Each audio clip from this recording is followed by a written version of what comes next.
It's an intriguing subject, this whole idea of revisioning leadership, because I think that we sometimes get confused about the difference between change and transformation.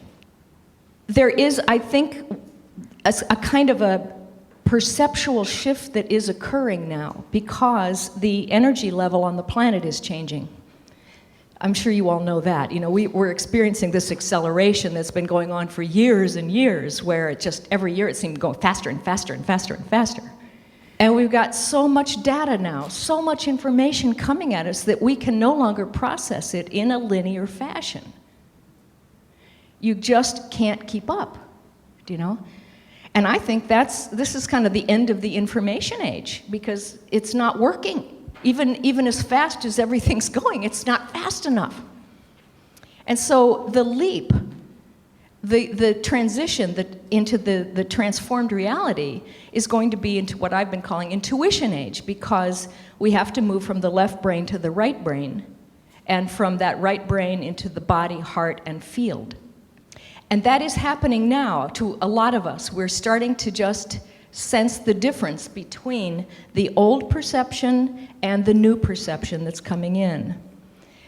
The old perception is always linear, right? It's cause and effect thinking, it's hierarchies.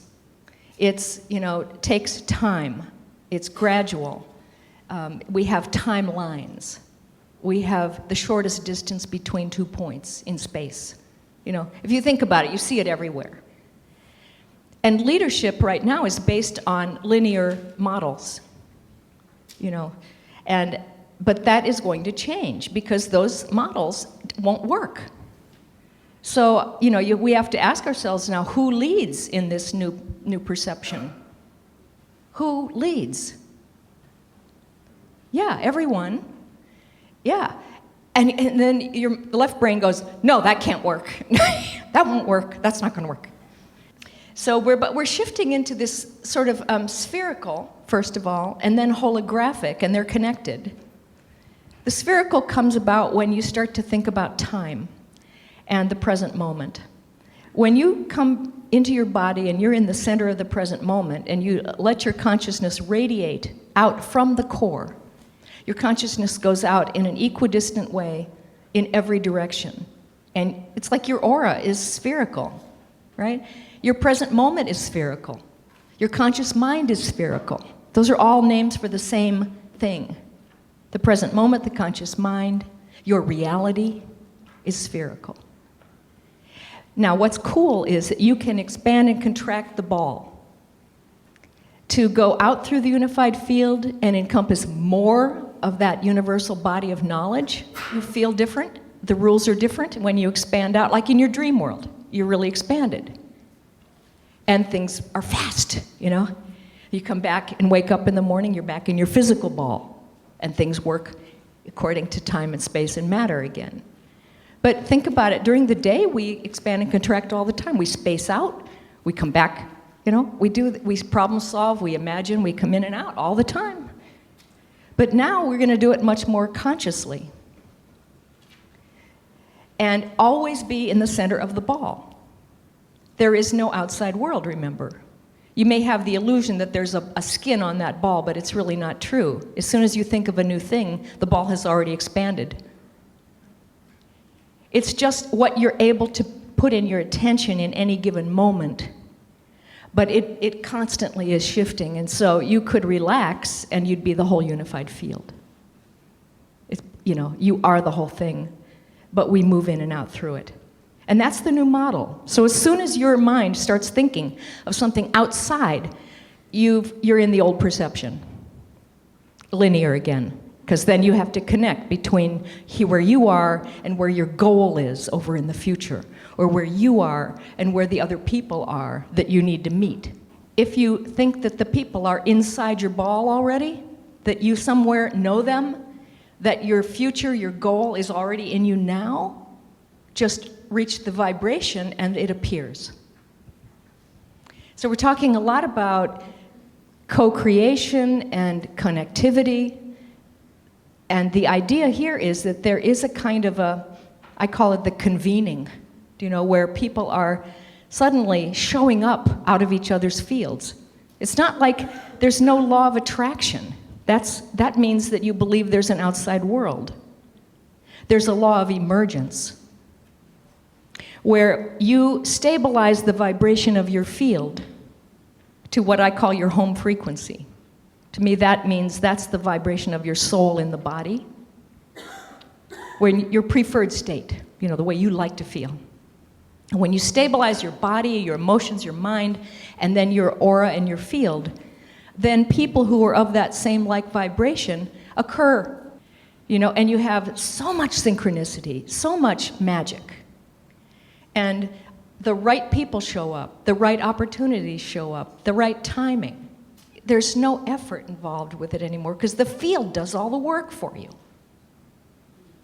Now, can you start to see how some of this is relating to leadership? You don't have to work so hard at hiring the right people. You have to keep the vibration and the frequency stable, and then let the information trust that all the souls are aligned, and that knowledge that comes from the group mind will equally come through each person, and each person is a particular filter that has a particular puzzle piece that's going to fit together for various projects. And they will get to do what they love. That's their destiny. They're built to do a certain thing, and the people who are going to fit together will find each other because they all want the same project to move forward. Because that's their fun. They're playing. It's not a heavy mission anymore. It's like, let's get together and have some fun and do stuff, create things. And so leadership is much more about, I think, the centering back into the unifying vibration and making sure that we have processes where everybody can keep getting centered, stay inside themselves, stay in their vibration, not get thrown off sides by the rest of the world that's still in the old perception, because we oscillate in and out. We get to build the habit of preferring our own best state and thinking that that's normal, So I want to do a little meditation, and it's not a fancy one, so you don't have to put anything down. You can just uncross your legs and close your eyes.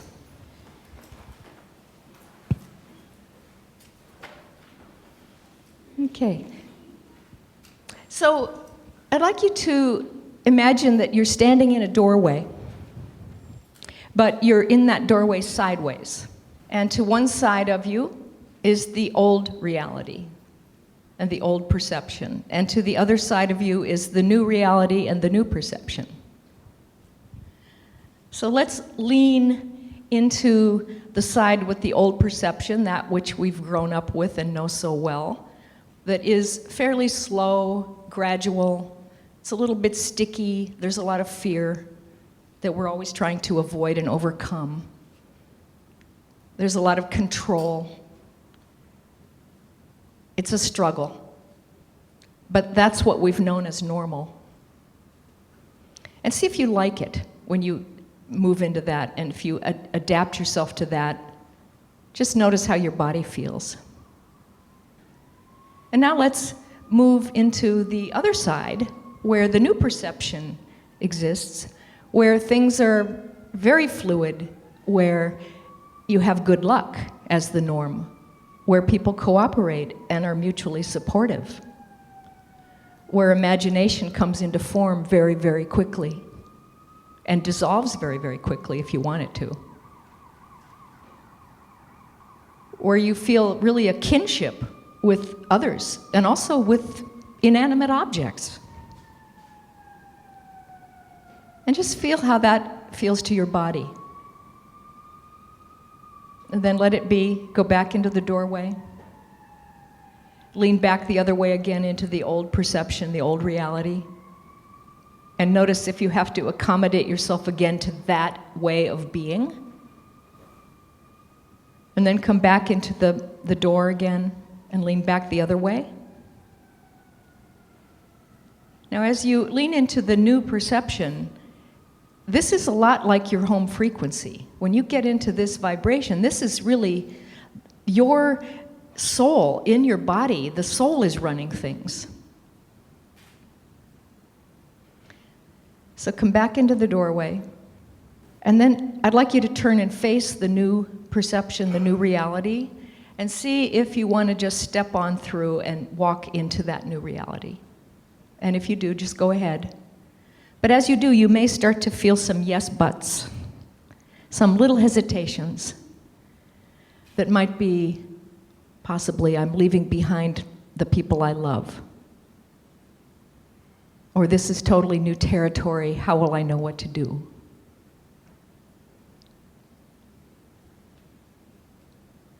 But see if you can go ahead and do it. And then turn around and face the door and allow the wall and the door to simply dissolve so that it's not there at all. And that your ball of reality includes the new perception and the new reality and the old one, and the people who are still functioning according to the old perception. And that you can allow the new perception to flood through that world so that those people can pick it up if they want to, but it's at least present with them now in your mind. And you're giving them the free will choice to notice it or not. And they're still with you. There's no separation. So I'd like you to just take a little tiny bit of time here and just feel what it's like to have made a decision to live in the new reality, to not have to go back to the old one, to not have to be appropriate or credible in that old way.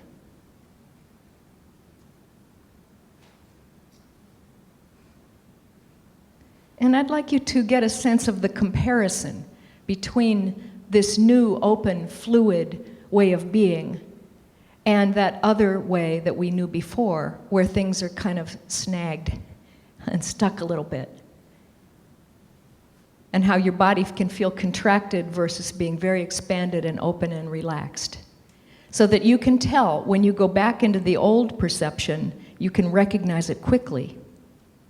Be able to let go and just go, oh, there I go again, and then come back to the new one. No problem. Okay, so when you're ready, you can open your eyes, come back. All right, so let's talk a little bit about leadership changing. I think one of the first things is that, it starts in the center. And the first thing is that when you ask who leads, you have to say, well, the soul is leading me. We have to allow our soul to lead our personality. And that means you have to re-identify yourself as the soul. Up till now, we've often meant that I am my left brain.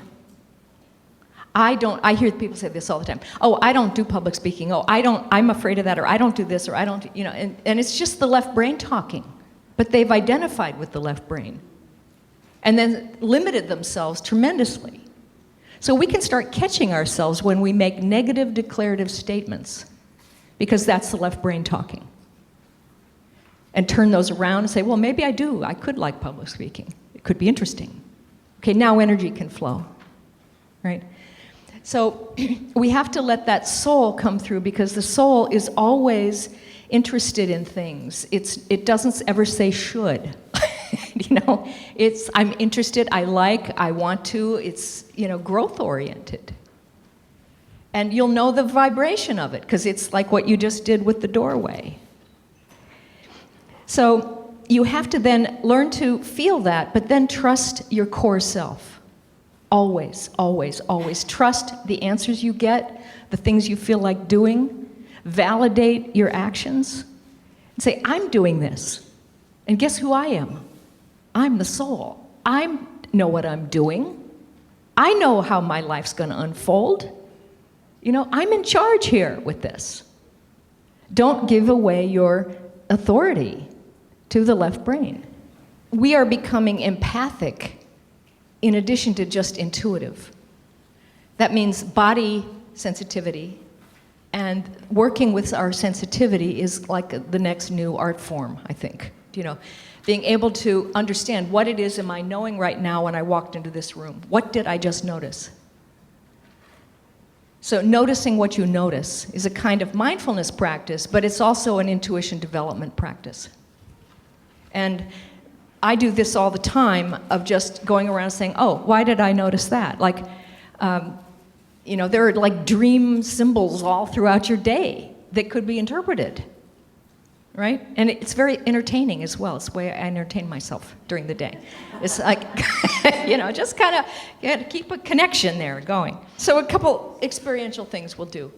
The first thing is to start to become really alert and aware of when you're in your left brain too much. And it's running you. And a lot you can do that by noticing the negative declarative statements. And when you're analyzing or feeling things are wrong or you're getting really nervous. Or if you're having too much self-talk and internal chatter and dialogue, because the left brain is about language. The right brain has no language. So the minute you stop the internal dialogue and get quiet and drop into your body, you're in your right brain. Very easy, quick thing to learn how to shift. And if you drop into silence and pause, then you can start to feel your heart beating and all the little things going on in your body. And then once you're down in that, then you can start to feel the particles, and then you can feel the air, and then you can feel the ball. And now you're in your intuition. You know, in a way, I think it's, the soul is actually in the body already. You know, it's in the physical plane.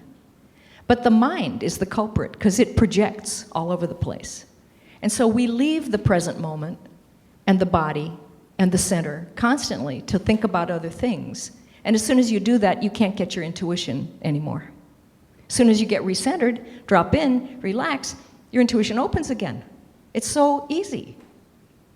But you can notice when you've projected and you're thinking and worrying or, you know, all that, and then just drop it, pull your attention out, come back, get in the moment, see, well, what's real now? So close your eyes. And you can get an image of your left and right hemispheres of your brain, perhaps the vibration. It's buzzing.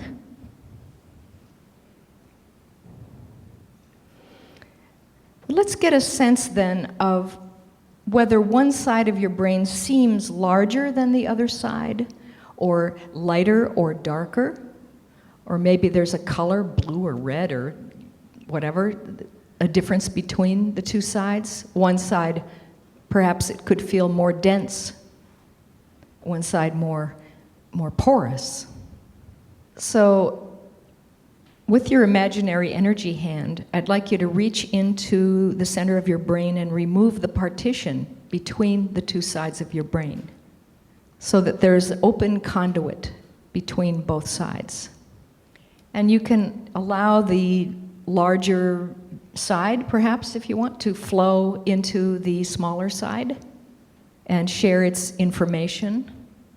And then the smaller side starts to flow into the other side, so that they're starting to exchange the kinds of knowledge that they have, the energy that's available. And it might feel like a figure eight, maybe. And just let it go back and forth so the two sides of your brain become friends and cooperative with each other, back and forth, until they feel equal.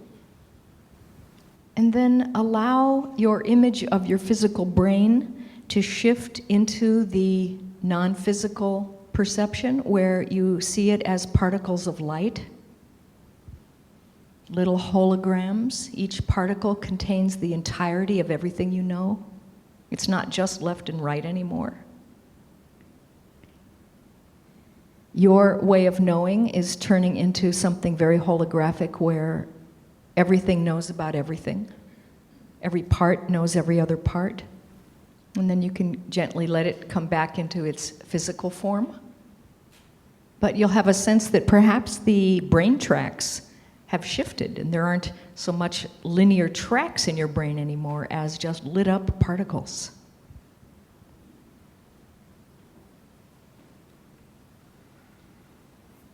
Okay. Now, the next skill is, I've already talked about, is noticing what you notice. And I talk about, I call it the inner perceiver. It's like, to me, it's a function of my consciousness that helps me notice what I notice. You know, we could go for a walk down a path in the woods and we might notice totally different things.